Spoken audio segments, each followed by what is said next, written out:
2022 October 14ರಲ್ಲಿ ಕೇರಳದ ಶರೋನ್ ರಾಜ್ ಎಂಬ 23 ವರ್ಷದ ಹುಡುಗ ಒಂದು ರೀತಿಯ ನೀಲಿ ಬಣ್ಣದ ವಾಂತಿ ಮಾಡಲು ಶುರು ಮಾಡ್ತಾನೆ.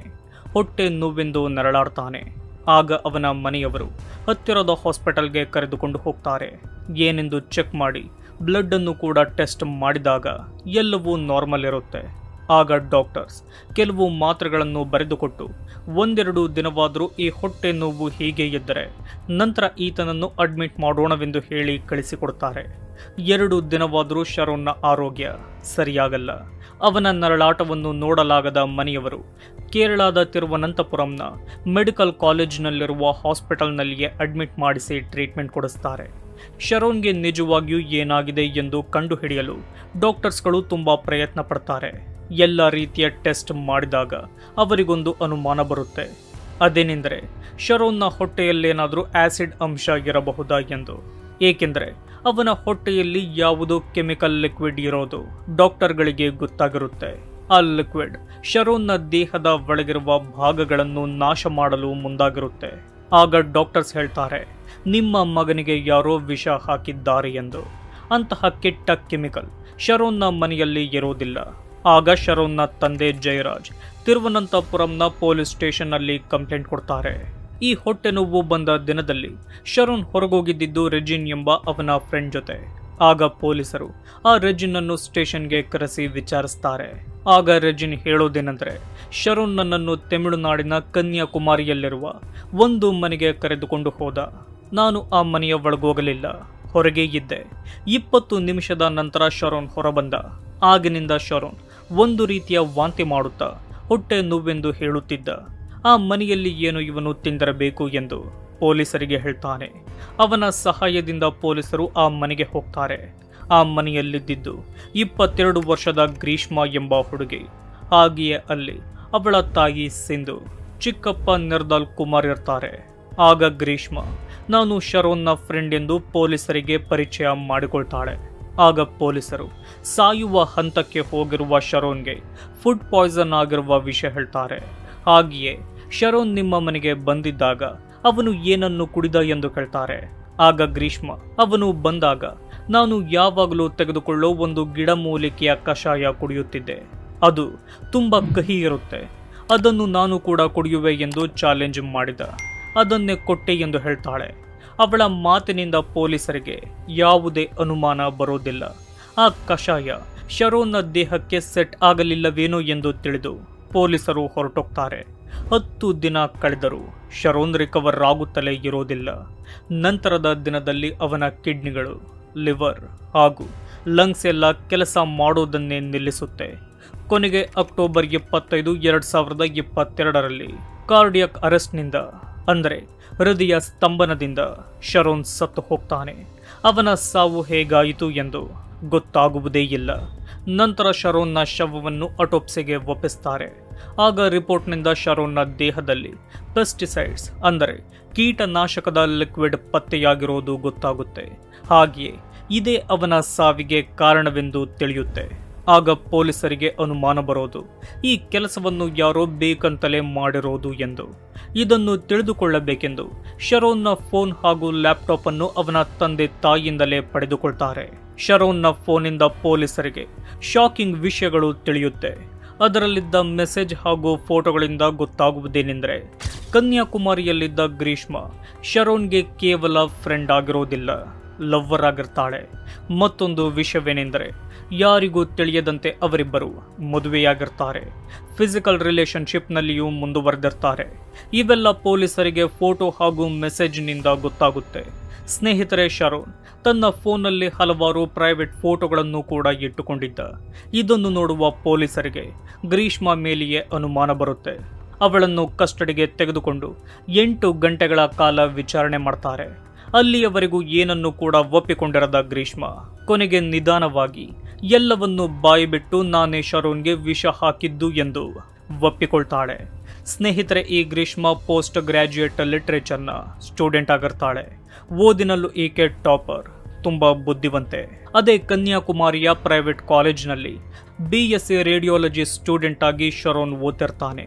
ಕಾಲೇಜ್ಗೆ ಬಸ್ನಲ್ಲಿ ಓಡಾಡುವಾಗಲೇ ಶರೋನ್ ಗ್ರೀಷ್ಮನನ್ನು ನೋಡೋದು, ಪರಿಚಯ, ಸ್ನೇಹವಾಗಿ ನಂತರ ಪ್ರೀತಿಯಾಗುತ್ತೆ. ಆ ಪ್ರೀತಿ ಎಷ್ಟಿತ್ತೆಂದರೆ ಯಾರಿಗೂ ತಿಳಿಯದಂತೆ ಅವರು ಮದುವೆ ಆಗ್ತಾರೆ. ಈ ವಿಷಯ ಅವರ ಮನೆಯವರಿಗೂ ಗೊತ್ತಾಗುತ್ತೆ.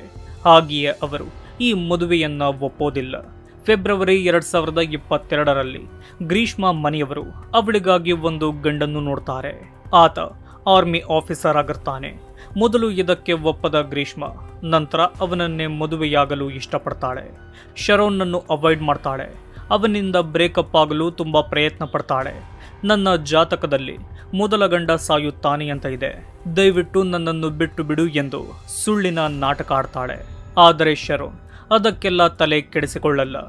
ಏನೇ ಮಾಡಿದರೂ ಶರೋನ್ ಅವಳಿಂದ ದೂರ ಆಗುತ್ತಿರಲ್ಲ. ಆಗ ಗ್ರೀಷ್ಮಗೆ ಬರುವ ಯೋಚನೆ ಶರೋನ್ನನ್ನು ಶಾಶ್ವತವಾಗಿ ತನ್ನ ಜೀವನದಿಂದಲೇ ಅಳಿಸಿ ಹಾಕೋದು, ಅಂದರೆ ಶರೋನ್ನನ್ನು ಕೊಲ್ಲೋದು. ಅದಲ್ಲದೆ ಶರೋನ್ ಬಳಿ ಗ್ರೀಷ್ಮಳ ಕೆಲವು ಪ್ರೈವೇಟ್ ಫೋಟೋಗಳು ಇರುತ್ತೆ. ಅವೆಲ್ಲ ಹೊರಗಿನ ಜಗತ್ತಿಗೆ ಲೀಕ್ ಆಗುತ್ತೋ ಎಂಬ ಭಯವಿರುತ್ತೆ. ಹಾಗಾಗಿ ಅವನನ್ನು ಕೊಲ್ಲುವ ಯೋಚನೆಯೇ ಸರಿ ಎಂಬ ನಿರ್ಧಾರಕ್ಕೆ ಬರ್ತಾಳೆ. ಸ್ನೇಹಿತರೆ, ದ ನ್ಯೂ ಇಂಡಿಯನ್ ಎಕ್ಸ್‌ಪ್ರೆಸ್ ಆರ್ಟಿಕಲ್ನಲ್ಲಿ ಹೇಳಿರುವ ಪ್ರಕಾರ ಗ್ರೀಷ್ಮ ಒಟ್ಟು 5 ಬಾರಿ ಶರೋನ್ನನ್ನು ಕೊಲ್ಲಲು ಪ್ರಯತ್ನ ಪಟ್ಟಿರ್ತಾಳೆ. ಒಮ್ಮೆ ಒಂದು ಮ್ಯಾಂಗೋ ಜ್ಯೂಸ್ ಬಾಟಲ್ಗೆ 50 ಡೋಲೋ ಮಾತ್ರೆಗಳನ್ನು ಹಾಕಿ ಕುಡಿಯಲು ಕೊಟ್ಟಿರ್ತಾಳೆ. ಅದನ್ನು ಕುಡಿಯುವ ಶರೋನ್ಗೆ ಆ ಜ್ಯೂಸ್ ತುಂಬಾ ಕಹಿಯಾದ ಕಾರಣ ಇದು ಎಕ್ಸ್ಪೈರ್ ಆಗಿದೆ ಎಂದು ಕುಡಿದಿದ್ದನ್ನು ಉಗಿದಿರ್ತಾನೆ. ಆ ಜ್ಯೂಸ್ ಬಾಟಲ್ ಅನ್ನು ಕೂಡ ಬಿಸಾಕ್ತಾನೆ. ಆಗ ಗ್ರೀಷ್ಮ ಮಾಡಿದ್ದ ಪ್ಲಾನ್ ಫೇಲ್ ಆಗುತ್ತೆ. ಇದೇ ರೀತಿ 3-4 ಪ್ಲಾನ್ಗಳನ್ನು ಮಾಡಿ ಫೇಲ್ ಆಗಿರ್ತಾಳೆ. ಒಂದು ದಿನ ಅಂದರೆ ಅಕ್ಟೋಬರ್ 14, 2022ರಲ್ಲಿ ಬೆಳಗ್ಗೆ 10:30ರಲ್ಲಿ ಶರೋನ್ ಅವಳ ಮನೆಗೆ ಹೋಗಿದ್ದಾಗ ಗ್ರೀಷ್ಮ ಒಂದು ಕಷಾಯವನ್ನು ಕುಡಿತಿರ್ತಾಳೆ. ಉಪಾಯ ಮಾಡಿ ಇದನ್ನು ಕುಡಿಯಲು ಆಗುತ್ತಾ ಎಂದು ಚಾಲೆಂಜ್ ಮಾಡ್ತಾಳೆ. ಅದಕ್ಕೆ ಶರೋನ್ ಒಪ್ಪಿಕೊಂಡ ಕೂಡಲೇ ಕಿಚನ್ಗೆ ಹೋಗಿ ಒಂದು ಸ್ಪೆಷಲ್ ಕಷಾಯ ಮಾಡ್ತಾಳೆ. ಶರೋನ್ ಸಾಯಲಿ ಎಂದು ಒಂದು ಪೆಸ್ಟಿಸೈಡ್ನ ಪೂರ್ತಿ ಬಾಟಲ್ ಅನ್ನು ಅದಕ್ಕೆ ಬೆರೆಸ್ತಾಳೆ. ಅದನ್ನು ಕುಡಿದ ದಿನದಿಂದ ಹಿಡಿದು ಒಟ್ಟು 12 ದಿನ ನರಕ ಯಾತನೆ ಪಡುವ ಶರೋನ್ ಅಂಗಾಂಗ ವೈಫಲ್ಯದಿಂದ ಸತ್ತು ಹೋಗ್ತಾನೆ.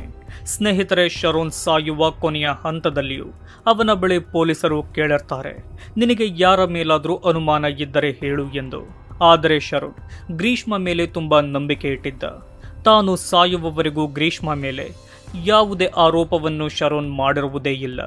ನಂತರ ಪೊಲೀಸರಿಗೆ ಮತ್ತೊಂದು ವಿಷಯ ಗೊತ್ತಾಗುತ್ತೆ. ಅದೇನೆಂದರೆ ಶರೋನ್ನನ್ನು ಗ್ರೀಷ್ಮ ಕೊಲ್ಲಲು ಹಲವಾರು ತಿಂಗಳಿಂದ ಪ್ರಯತ್ನ ಪಡುತ್ತಿದ್ದು, ಯಾವ ರೀತಿ ಅವನನ್ನು ಕೊಲ್ಲಬೇಕೆಂದು ಗೂಗಲ್ನಲ್ಲಿಯೂ ಸರ್ಚ್ ಮಾಡಿದ್ದಳು.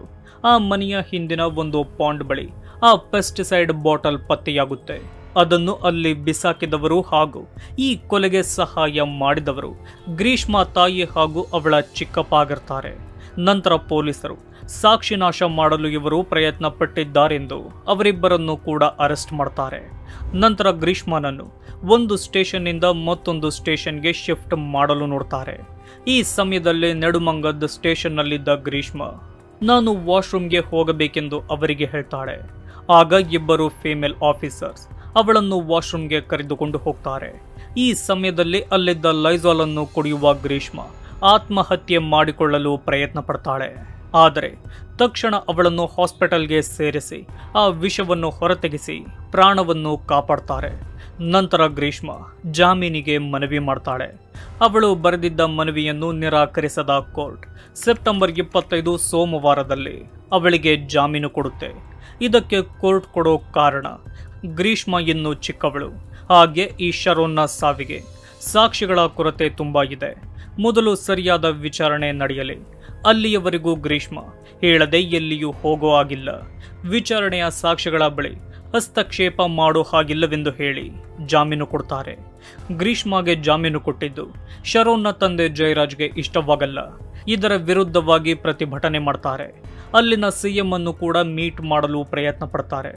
ಅವಳಿಗೆ ಶಿಕ್ಷೆಯಾಗಲೇಬೇಕೆಂದು ಹೋರಾಟ ಮಾಡಿದರು. ಏನು ಕೂಡ ಪ್ರಯೋಜನ ಆಗುವುದಿಲ್ಲ. ಸ್ನೇಹಿತರೆ, ಈ ಕೇಸ್ ಇಂದಿಗೂ ನಡೆಯುತ್ತಲೇ ಇದೆ. ಮುಂದಿನ ದಿನದಲ್ಲಿ ಶರೋನ್ನ ಸಾವಿಗೆ ನ್ಯಾಯ ಸಿಗುತ್ತೆ ಎಂದು ಎಲ್ಲರೂ ಕಾದಿದ್ದಾರೆ. ಈ ವಿಡಿಯೋದ ಬಗ್ಗೆ ನಿಮ್ಮ ಅಭಿಪ್ರಾಯವನ್ನು ಕಮೆಂಟ್ ಮಾಡಿ ತಿಳಿಸಿ. ಇದೇ ರೀತಿಯ ವಿಡಿಯೋಗಳಿಗಾಗಿ ನಮ್ಮ ಚಾನಲ್ ಅನ್ನು ಸಬ್ಸ್ಕ್ರೈಬ್ ಮಾಡಿಕೊಳ್ಳಿ. ವಿಡಿಯೋ ನೋಡಿದ್ದಕ್ಕೆ ಧನ್ಯವಾದಗಳು.